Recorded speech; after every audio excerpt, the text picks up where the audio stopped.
मौलाना सरदार अहमद साहब रहमतुल्लाह अलैह के पास ना एक बूढ़ी अम्मा अपना बेटा छोड़ गई।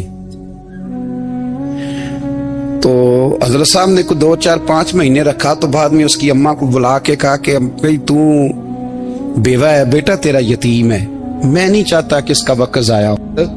तो मौलाना सरदार अहमद साहब मुहद्दिस आज़म पाकिस्तान रहमतुल्लाह अलैह उस बूढ़ी को कहने लगे तेरा बेटा कौन देना है, पढ़ना पढ़ाना इसने कुछ भी नहीं, तो यतीम बच्चा है, कल को तो कहेगी कि मेरे बेटे ने वक्त जाया किया तो वापस ले जा।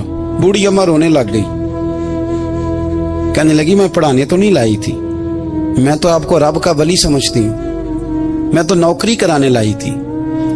नौकरी हजरत अनस बिन मालिक कहते हैं मेरी अम्मा भी हुजूर की बारगाह में दे गई थी।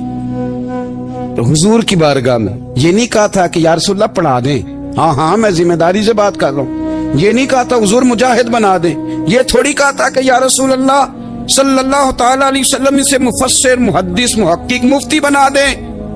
हजरत अनस की अम्मा कह गई थी सोनिया जब तक ये रहेगा ना आपकी नौकरी करेगी, ये घर के काम काज करेगा, ड्यूटी करेगा, हुजूर ये आपकी नौकरी करेगा। तो मेरे महबूब ने फिर दुआ कर दी अल्लाह इसे बरकत अता फरमा। तुम समझता है खिदमत वाला खाली रह जाता है? जितना जायका खिदमत वाले को मिलता है, जो उसके नसीब में आता है, वो किसी का नसीब कहां भाई। हजरत अनस कहते हैं हुजूर ने दुआ कर दी बरकत की। मुझे तो खेती बाड़ी आती भी नहीं थी, पर लोगों के बाग में साल में 1 दफा फल लगता था, मेरे बाग में 2 दफा लगता था। हुजूर ने दुआ कर दी या अल्लाह इसे औलाद दे। फरमाते हैं मेरे बेटे, मेरे पोते, मेरे नवासे, मेरी बेटियां, फरमाते हैं मैं जिंदा हूं और मेरी 100 औलादे मौजूद हैं। परेशान हो गया 100 सुन के बच्चे 2 ही अच्छे, 100 औलादे मेरी मौजूद हैं। हजरत अनस मौलाना सरदार अहमद साहब के पास ना छोड़ गई बच्चा, कहने लगी हजरत जी मैं को पढ़ाने के लिए थोड़ा छोड़ गई हूँ, मैं तो इसलिए छोड़ के गई हूँ कि आप मेहरबानी करें खिदमत कराएं। हजरत जी कहने लगे कोई ऐसा काम ही नहीं, खिदमत वाला क्या कराऊं। कहने लगी पट्ठे पवा लिया करो जी। ਹੁਣ ਲੜ ਪੈਂਦੇ ਨੇ, कहने ने बच्चे काम कर दें मदरसे दा। हालांकि अब कहाँ बच्चे काम करते हैं, अब तो गुजर गया दौर, अब तो बच्चे काम कराते हैं। अब बच्चे भी नाराज हो रहे हैं, घूर घूर के देख रहे हैं। सही कह रहा हूँ आपको, बच्चे काम कराते हैं, बच्चे कहाँ काम करते। कहने लगी ये चारा डाले करेगा आपकी भैंसों को। तो हजरत ने उसको कहा कि बीबी चारा मेरी भैंसों को डालने के लिए मैंने बंदा रखा हुआ है, तू जा ले जा। कहने लगी हाथ बांध के हुजूर मेहरबानी करे रख ले, चारा डालेगा। और पुत्र तवज्जो से चारा डालना हजरत की भैंसों को। रोने लगी, हजरत ने रख लिया, महीने का खर्चा भी देते। शाम को ना वो सारा दिन काम करता, शाम को आके पैरों में भी बैठ जाता, हजरत जी लाएं तेल थोड़ा सा, पैर ना दबा दूं। 8 साल साथ वाले पढ़ते रहे, ये बेचारा नौकरी करता रहा, मेरा रूप भी नहीं ते मेरा रंग भी नहीं, और मैनू यार मनान दा टंग भी नहीं। कभी कभी ना हजरत बिलाल हबशी फारग होते ना तो नबी पाक की बारगाह में अर्ज करते हुजूर कोई काम तो नहीं, सारे हो गए, हुजूर जाऊं जरा, चले जाते। एक दिन सलमान फारसी कहने लगे या रसूलल्लाह ये बिलाल कहाँ जाता है। फरमाया जा देख के तो आ। हजरत सलमान वापस आए तो आके रोने लगे, कहने लगे सोनिया जब यहाँ से जाता है ना तो जाके सैयदा फातिमा की चक्की पीसनी शुरू कर दे, बीबी साहबा के काम करने लगता है, घर में जाके स्नैन की ड्यूटी करता है, वहां भी काम यहाँ भी काम। वो चारा डालता रहा, उसने चारा डाला। हजरत मुहद्दिस आज़म की भैंसों को दस्तारे फजीलत का वक्त आ गया, सारे पगड़ियां सजा के आ गए, आज दस्तार होगी। ये ना पीछे होके बैठ गया, चूंकि पढ़ा ही नहीं था तो दस्तार का है कि दस्तार तो उसकी जो पढ़ेगा, हमने तो पढ़ा ही नहीं, हमने तो यार पढ़ा, घर पढ़ा, ड्यूटी करी। हजरत मुहद्दिस आज़म रहमतुल्लाह अलैह के यहाँ जब ऐलान होने लगा ना कि अब दस्तार होगी, तो हजरत ने पहला ऐलान उसका फरमाया। तो मजा वाला बंदा कपड़े भी कदी कदी बदल देना, वो कहता है जिस हाल में भी था मैं पलट के देखने लगा कि पड़ा पड़ा तो है, कोई शय नहीं, ये माजरा क्या है।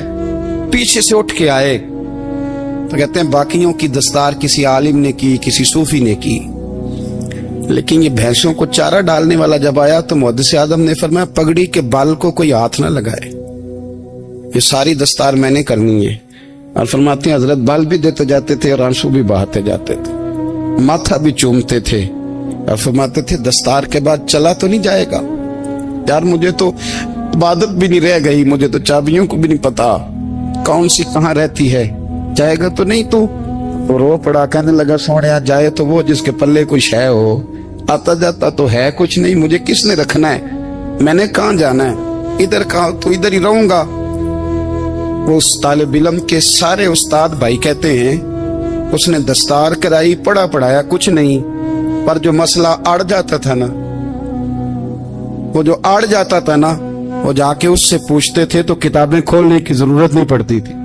मौलाना अमजद अली साहब आजमी रहमतुल्लाह अलैह फरमाते हैं यकदम आला हजरत का दरवाजा खुला, ये भी मेरे आला हजरत की जिंदगी है, इसे भी देख, यकदम दरवाजा खुला तो बूढ़े इमाम के पैरों में जूता कोई नहीं, और आला हजरत सर पट दौड़े। मैं करीब गया, मैंने कहा हुजूर मैं सदके जाऊं, कहां जा रहे हो?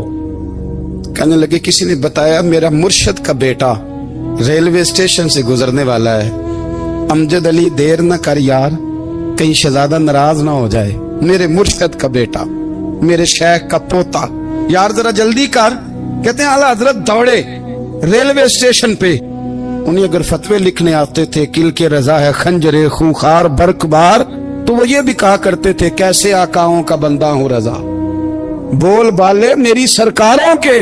दौड़े गए रेलवे स्टेशन पे, और बूढ़े शेख सदरुल शरिया कहते हैं मैंने कहा हुजूर मैं ना चला जाऊं? कहने लगे ना पुत्र, मैंने बड़ा नमक खाया उस घर का, मैंने बड़ी नौकरी करी है, मेरी अपनी ड्यूटी है, तुम्हारी तो नहीं ना। मेरे शेख फरमाते रेलवे स्टेशन पे हजरत खड़े हैं, तो एक मुसाफिर उतरता, उसके करीब जाते अदब से सलाम लेते तो कहते मारेरा शरीफ से तो नहीं कोई आया? कहते वो मुसाफिर गुजर जाता, दूसरा आता तो फिर करीब जाते, कहते ओ उसके आस्थाने से तो नहीं आए, उधर से तो नहीं कोई आया।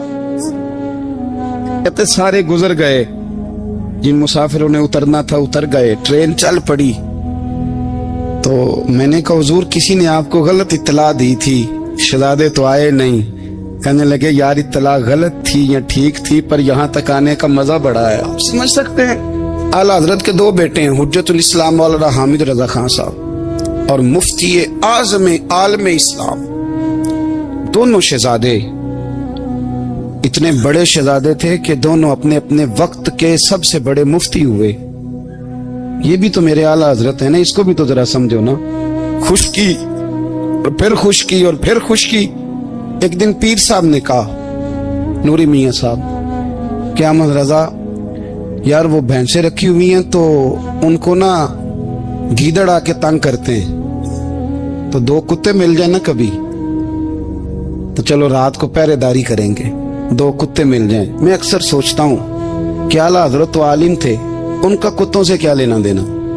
हजरत जी आपने कुत्तों की बात करनी थी तो किसी दुनियादार से करते, दो कुत्ते मिल जाएं तो जरा जानवरों की देखभाल करेंगे। फरमाया हुजूर सवेरे ही आ जाएंगे। भाई आपका तो ये शुगर नहीं, तो आप कहां से लाएंगे? दिन चढ़ा तो दोनों बेटों के गले में रस्सियां डाली।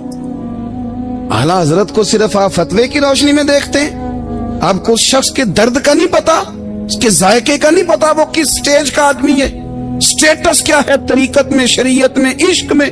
दोनों शहजादों के गलों में रस्सियां और पकड़ा हुआ है। तो नूरी मियाँ साहब कहते हैं मैं चारपाई पे बैठा था तो नीचे बिठाल दिए दोनों बच्चे। मैं उठ के खड़ा हो गया, मैंने कहा मौलाना ये क्या? कहने लगे हुजूर ड्यूटी भी करेंगे और रोटी भी नहीं मांगेंगे। जिन्हां तना विच इश्क न रचिया कुत्ते हो ना थी चंगे, मालक देकर राखी कर दे साबर भुखे नंगे। किधर गया ज़ौक़, किधर गया वो दर्द? और फिर जब बारी आई रसूलुल्लाह के प्यार की, जब बारी आई नबी पाक की मोहब्बत की, तो फिर फाजिल बरेलवी का कद अगर लिखने में कमाल है ना, तो महबूब के प्यार करने में भी कमाल। उन्होंने ना सारी जिंदगी यानी सारी जिंदगी ये कह के गुजार दी कि इश्क तेरे सदके जलने से छुटे सस्ते, जो आग बुझा देगी वो आग लगाई है। एक सैयद साहब थे, मकान बन रहा था आला हजरत का, तो सामने ना बिल्कुल लाइब्रेरी थी। तो جب مکان بن رہا ہوتا ہے تو تب سارے مستری مزدور اندر ہی ہوتے ہیں، تو سب کا آنا جانا تھا، سب لوگ آتے جاتے تھے بلا جھجک. تو وہ سید صاحب بھی ایک دن آ گئے، سامنے لائبریری میں ملے، پھر چلے گئے. کچھ دنوں کے بعد گھر مکمل ہو گیا، اب عورتیں بھی آ گئیں. تو شاہ جی کو پتہ نہیں تھا. وہ پرانا ہی ماحول سمجھ کے نا، مولانا ظفر الدین بہاری کہتے ہیں پرانا ہی ماحول سمجھ کے تو اندر آ گئے. اور جیسے ہی اندر داخل ہوئے سامنے گھر کی عورتیں دیکھی تو شاہ جی معذرت معذرت معذرت کرتے پریشان ہو گئے. اور پھر جب دوبارہ پلٹنے لگے تو اعلیٰ حضرت دوڑ کے گئے، ہاتھ چومے، کہنے لگے شاہ جی آپ کو تو پتہ نہیں تھا، اور آپ مہربانی کریں یہ معذرت والا لفظ واپس لیں. یہ میرے گھر کی عورتیں نہیں، یہ تو سیدوں کی باندیاں ہیں، یہ تو نوکرانی ہیں. آپ مہربانی کریں، یہ انداز آپ کا جو ہے یہ درست نہیں، آپ مہربانی فرمائیں اندر آئیں. اور پھر سارے خاندان کو لے کے پردے کے پیچھے کھڑا کیا اور کہنے لگے شاہ جی کو غلطی لگ گئی، انہوں نے ہم سے معذرت کی، اب ہم سارے مل کے ان سے معذرت کریں، اس لیے کہ یہ رسول اللہ کا خاندان. یار تھوڑا بہت دو چار لفظ جس بندے کو آ جائے نا، دو چار لفظ. میں ذاتی طور پہ نا آپ کو پتہ ہے میں تو نعت خانوں سے تو ہماری بنتی نہیں، بہت سارے نعت خان تو ہمیں ویسے ہی نہیں. میں کہتا ہوں نعت آنے دے جانے کا نام نہیں، نعت تو کلام کا نام ہے. کسی بزرگ کی بات پڑھو، کوئی مطلب اس میں کوئی ذوق ہو، کوئی درد ہو. یہ کیا بات ہوئی جو آج کل کام شروع ہے؟ لیکن آپ کو پتہ ہے ہم نعت خان کی بھی عزت کرتے ہیں.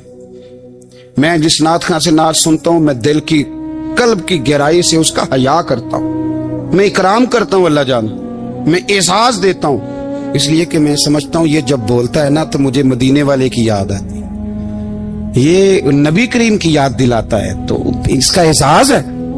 اعلیٰ حضرت فاضل بریلوی رحمت اللہ تعالی علیہ نے نبی کریم سے محبت کی اور حضور سید عالم صلی اللہ علیہ وسلم سے تعلق رکھنے والی ہر شے سے محبت کی. انہوں نے اپنے ذوق کو کبھی پھیکا نہیں پڑنے دیا. ساری زندگی رسول اللہ صلی اللہ علیہ وسلم کا پیار. تھوڑے دو چار لفظ میری طرح کسی شخص کو آ جائیں تو وہ ادب اداب کے دائروں سے نکل جاتا ہے. وہ ہر چیز کو کلو کال کے ذائقے میں رکھتا ہے.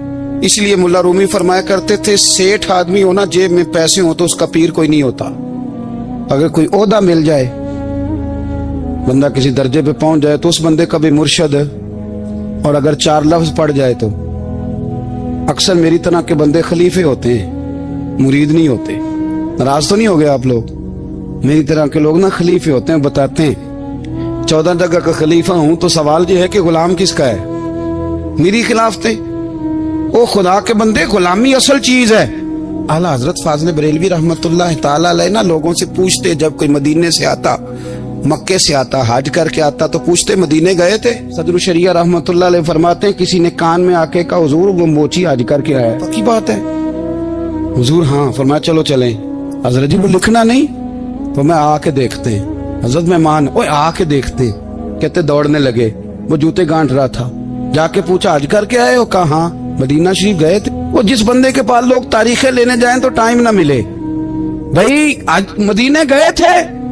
کہنے لگا جی بڑا کرم کیا سرکار نے، میں تو 1.5 مہینہ رہ کے آیا ہوں. کہتے ہیں جبہ کہیں، پگڑی کہیں، قلم کہیں، شاگرد کہیں، مرید کہیں، اور اندر نہیں، حجرے کے اندر چھپ کے کسی کی تعظیم نہیں، چوک میں موچی جوتے گانٹنے والا دنیا دیکھ رہی ہے. اعلیٰ حضرت جھکے اور موچی کے پیر چومنے شروع کر دی. لوگ پکڑ دیں حضور یہ کیا، وہ بھی پیر کرنے لگے پیچھے ہٹ جاؤ.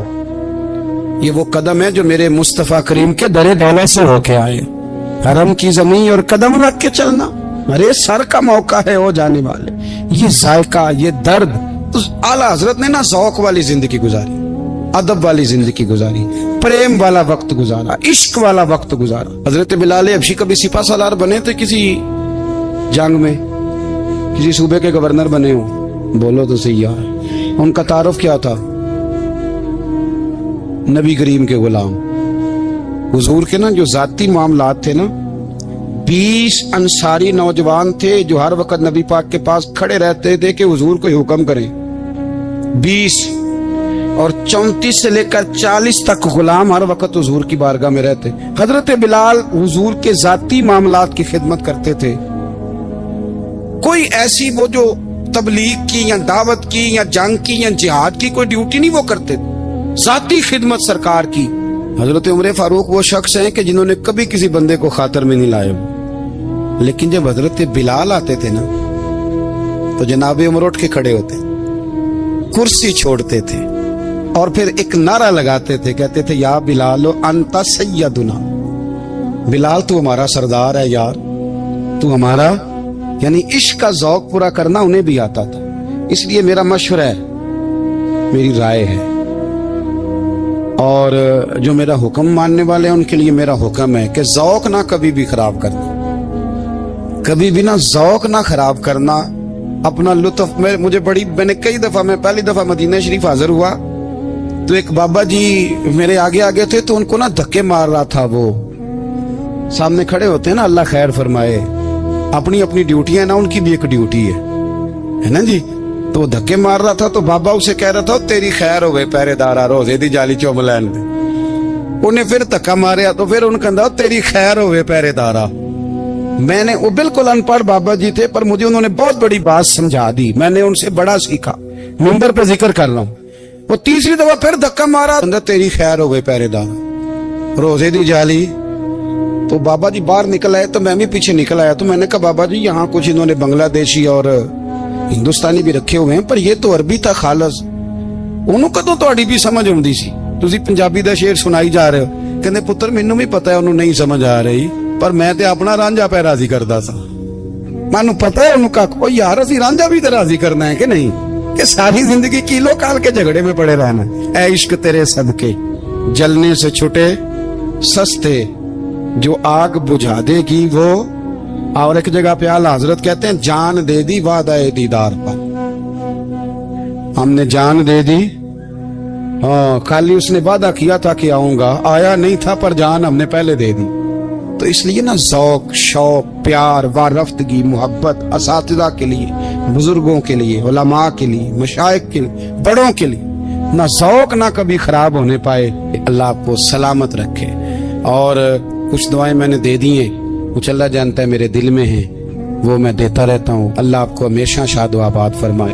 قرآن مجید نے ارشاد فرمایا الا بذکر اللہ تطمئن القلوب, فرمایا خبردار ہو جاؤ اللہ کے ذکر میں ہی دلوں کا اطمینان ہے, اللہ کے ذکر میں دلوں کا چین ہے.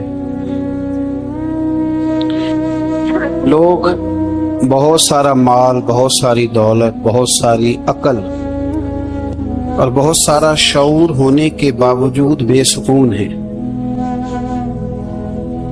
جس چیز نے زمانے کو تکلیف میں مبتلا کر دیا ہے اور جو چیز ڈھونڈنے سے نہیں ملتی وہ اطمینان ہے, وہ قرار ہے. لوگ بھیک مانگتے ہیں, منت کرتے ہیں, دہائی دیتے ہیں کہ کہیں سے سکون کی دولت مل جائے, لیکن وہ میسر نہیں آ رہی. بڑے بڑے لوگ ہیں اور میں عرض کر چکا ہوں کہ مالدار بھی ہیں اور عقل مند بھی ہیں, باشعور ہیں, پڑھے لکھے, پر قلبی سکون, راحت, اطمینان, چین انہیں میسر نہیں آ رہا.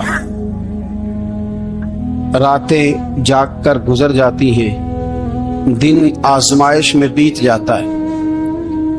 وہ کبھی اس کے لیے ٹھنڈے علاقوں کا سفر کرتے ہیں, کبھی دوستوں کی مجلسوں میں جا کر کے بیٹھتے ہیں, کبھی گھر سے دور